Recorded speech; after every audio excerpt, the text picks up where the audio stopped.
আপনার খুব ভালো বন্ধু, কিন্তু বিপদে আপনার পাশে থাকবে না। আপনার হয়ে জনসম্মুখে দুটো কথা বলতে তার দ্বিধাদ্বন্দ্ব। সে কারোর সাথে সম্পর্কে খারাপের পক্ষে নেই।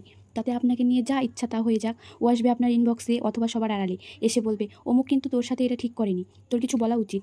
আপনিও ভাববেন, আরে আমার কত বড় শুভাকাঙ্ক্ষী, ও যখন বলেছে ঠিকই বলেছে নিশ্চয়ই। তারপর আপনি লড়াই নামবেন। পাশে চেয়ে দেখবেন সেই বন্ধু চুপচাপ দাঁড়িয়ে আপনার সাথে একটু আগে যে পরামর্শ করে এলো সে সময় মতো বোবা। কারণ ওই যে সে কারোর সাথে সম্পর্ক খারাপের পক্ষে নেই। আবার আপনার শত্রুর সাথে তার গলায় গলায় ভাব। আপনার সাথে কাটাকাটি হয়ে গেলেও সে কিন্তু আপনার শত্রুর সঙ্গে সঙ্গ ছাড়বে না। কারণ কি, ওই যে সে কারোর সাথে সম্পর্ক খারাপের পক্ষে নেই, তার সবার সাথেই মিশে থাকতে হবে। এমন মানুষ আমাদের জীবনে কম বেশি থাকে। এরা প্রচণ্ড সুবিধাবাদী, স্বার্থপর। এদের প্রতি আপনার যতই মহাব্বত থাকুক না কেন, একেবারে কিক মেরে নেটওয়ার্কের বাইরে ফেলে দিন। যদি আপনার বিপদে আপনার পাশে থেকে আপনাকে সাপোর্ট করতে না পারে, তাহলে আড়ালে এসে মিউ করার দরকার নেই। অমন মিউ আমিও পারি, আপনিও পারেন, এমনকি সবাই পারে। একটা ছোট বাচ্চার সামনে কাঁদলে সেও এসে বলবে কেঁদো না। তাহলে ওই ব্যক্তি আপনার জীবনে আলাদা স্পেশাল হয় কি করে? মনে ভাবুন, নির্বাক বন্ধু অপেক্ষা স্পষ্টভাষী শত্রু হাজার গুণে ভালো। আসসালামু আলাইকুম, welcome my new YouTube channel. আশা করছি তোমরা অনেক অনেক ভালো আছো। আলহামদুলিল্লাহ আলহামদুলিল্লাহ আলহামদুলিল্লাহ, আমিও অনেক অনেক ভালো আছি। তো আমার এই ছোট্ট ব্লগটি কিন্তু অবশ্যই তোমরা শেয়ার করে দেবে, আর আমার এই চ্যানেলটিতে কিন্তু অবশ্যই সাবস্ক্রাইব করে দেবে। আর পাশে থাকা মিষ্টি ঘন্টাটি কিন্তু প্রেস করতে ভুলবে না, যাতে পরবর্তী ভিডিওর নোটিফিকেশন তোমাদের কাছে পৌঁছে যায় আর তোমরা আমার ভিডিও মিস না করো। আমার এই ছোট্ট ব্লগটিতে কিন্তু তোমরা অবশ্যই কমেন্ট করবে আর লাইক করবে।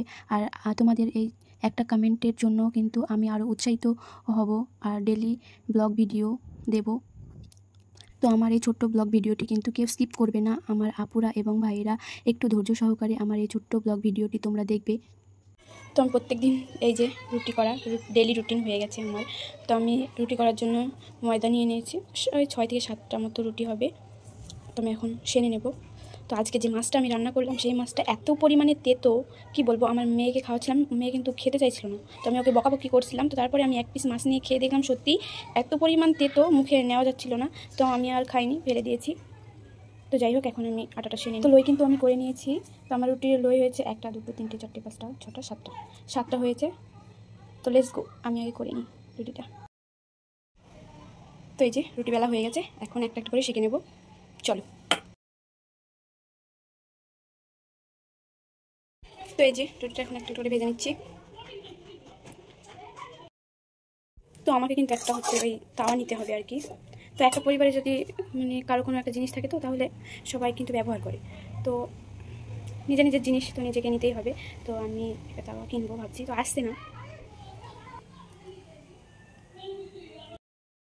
তো আমার রুটিটা ভাজা হয়ে গেছে। ওই তাওয়া ছাড়া কিন্তু রুটিটা ভালো করে মানে সেঁকা হচ্ছে না আর কি।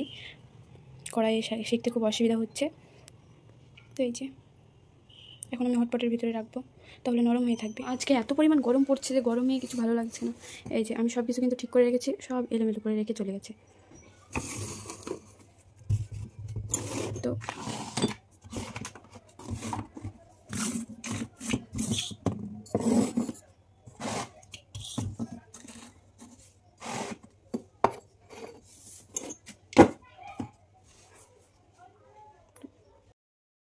তো এই পায়েসটা আমি কিন্তু করেছিলাম, এদিকে মনে হয় 4-5 দিন মতো হবে। তোমরা তো দেখেছো, এখনও ফোরাইনি। এই যে ফ্রিজে রেখেছিলাম। তো আমার ভিডিওটি কিন্তু আমি এখানেই শেষ করছি। তোমরা ভালো থেকো, সুখে থেকো, সুস্থ থেকো, শান্তিতে থেকো। আল্লাহ হাফেজ।